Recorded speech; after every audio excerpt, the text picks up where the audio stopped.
आज एक तारीख थी। बहू देविका ने सास सविता जी को सब्जी का थैला पकड़ा दिया और उनकी लाई गई पेंशन में से 200 रुपये निकाल कर उन्हें सब्जी लाने के लिए भेज दिया। बेचारी 70 वर्षीय सरिता जी हर महीने की 1 तारीख को इसी तरह कभी सब्जी लेने, कभी परचून का सामान लेने, तो कभी कोई और काम करने निकलती है, क्योंकि इसी दिन उनकी पेंशन आती है। पेंशन भी कितनी, 3,500, जिसकी आस उनकी बहू को पूरे महीने रहती है। उसमें भी सुनाती रहती है कि जितना ये देती नहीं, उससे ज़्यादा तो इन पर खर्च हो जाता है, और सामान भी बेचारी सविता जी ही लेकर के आती है। पति पर समय ही नहीं है, वह बाहर रहता है ऑफिस के काम से, सुबह ही निकल जाता है। उसे तो ये भी नहीं पता कि उसकी माँ हर महीने सामान लेकर आती है। बेचारी सविता जी हाथों में अपना डंडा लिए धीरे धीरे थैला लिए निकल आई है। रास्ते में सभी लोग उनसे राम राम करते हैं और उनको देखकर तरस खाते हैं। अब सरिता जी भी क्या करे, 2 वक्त की रोटी का जो सवाल है, अगर वह ये ना करे तो वह भी उन्हें नसीब नहीं होगी।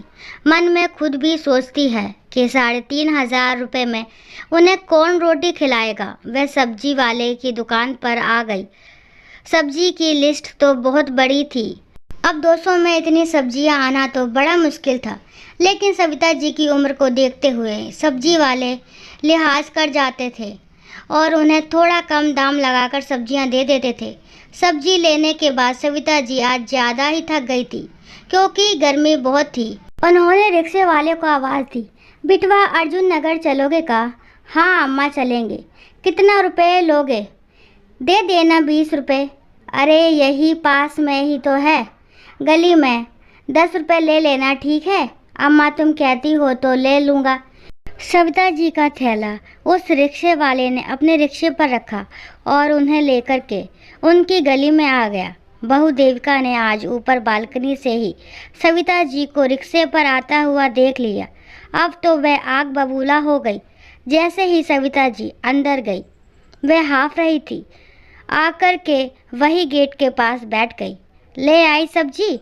आपके ठाट बाट अभी भी नहीं गए?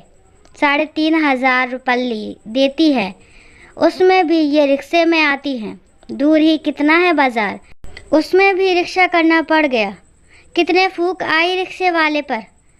बहुत ज़्यादा नहीं, बस 10 रुपये ही लिए उसने। बहुत हार गई थी और वज़न भी बहुत हो गया था सामान का। अब नहीं उठाया जाता वज़न। 10 साल से तो मैं ही लेती आ रही हूँ सामान। अब तू बता देना, 1 घंटे के बाद किराने वाले से भी सामान ले आऊँगी। अब आप रहने ही दीजिए, फिर रिक्शा करके जाएंगी और रिक्शा करके आएंगी। आप तो मुझे लुटा देगी। आपको पता भी है आप पर कितना खर्च होता है। सविता जी अपनी साड़ी के पल्लू से अपने आंसू पोंछने लगी। भूख भी बहुत लगी थी। बोली, बहू खाना बन गया हो तो खाना मिलेगा? बैठी रहिए, 1 घंटे बाद मिलेगा। पहले ये सब्जी रख लूँ। 1 घंटे के बाद खाना आया। उसमें सूखी आलू की सब्जी और 2 रोटी। रोटी में भी घी नहीं लगा था, जबकि सभी परिवार वाले घी लगाकर ही रोटियां खाते थे, सिवाय सविता जी के, और दही का भी स्वाद लेते थे। लेकिन मजाल है, आज तक सविता जी की थाली में कभी दही आया हो। बेचारी किसी तरह से आलू को मसल कर उसमें रोटी को अच्छी तरीके से दबाकर रोटी खाती हैं कि पेट तो भरना ही है, अगर जीना है तो। किसी तरह उन्होंने पानी के साथ रोटी ख़त्म की और अपने कमरे में आकर खाट पर लेट गई। अपनी करनी पर उन्हें रोना आता कि मेरे पति ने मुझे रानी की तरह रखा और अब क्या मेरी दुर्दशा हो रही है, और इसका अंदाज़ा मेरे बेटे तक को नहीं है। आज शिवम जल्दी ही घर चला आया था। माँ पर बहुत देविका चिल्लाने में लगी थी। ठंडा पानी पिएंगी, अच्छा खाना खाएंगी, सामान लेने जाएंगी तो रिक्शे से जाएंगी। 3,500 लेकर के आती हैं, उसमें इतना खर्चा मुझसे नहीं होगा आज से। आपको जो 2 टाइम की रोटी मिलती है, वे भी 1 टाइम की ही मिलेगी। आप समझ लीजिए, खाना हो तो खाइए, नहीं तो आप कहीं भी जा सकती हैं। शिवम ये सुनकर तो जैसे बुत बन गया। उसके पैरों के नीचे से ज़मीन खिसक गई कि ये उसकी वही पत्नी है जो रोज़ रात कितनी अच्छी बनती है कि आज मैंने माँ जी को ये दिया, आज ये खिलाया। शिवम पर नहीं रहा गया, वह सीधा अंदर गया। उसने माँ सविता जी को उठाया और रोते हुए उन्हें अपने गले से लगा लिया। ओ माँ, तुम्हारी ये हालत मैं नहीं देख सकता। देविका, तुम अपने घर जा सकती हो। तुम्हारे लिए इस घर के दरवाजे हमेशा के लिए बंद है। आइंदा घर के अंदर आने की कोशिश भी मत करना, समझी तुम? ऐसा मत बोल बिटवा। माँ, तुम चुप रहो। मेरी माँ के साथ ऐसा व्यवहार करती आई हो? मैं कैसा बेटा हूँ जो अपनी माँ के साथ इतना अत्याचार होता हुआ देखता रहा और समझ भी ना पाया। माँ, पापा भी मुझे माफ़ नहीं कर पाएंगे।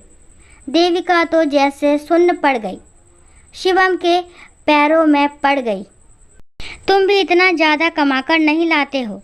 अगर उनकी भी पेंशन नहीं लूँगी तो कहाँ जाती मैं? तुम्हारे लिए कमा कर ला रहा हूँ ना। मुझे तो लगा कि माँ अपनी पेंशन को इकट्ठा करके रख रही है कि उन्हें कभी उनके लिए काम ही आएगी। मुझे क्या पता था कि हर महीने तुम उनकी पेंशन को सफाचट कर देती हो। निकल जाओ मेरे घर से, देविका चिल्लाती रही। लेकिन शिवम ने उसकी एक न सुनी। उसने शाम को ही वकील को बुलाकर तलाक के कागज़ तैयार करने को कह दिया। क्या शिवम ने सही कहा, सही किया? अपनी राय दीजिए।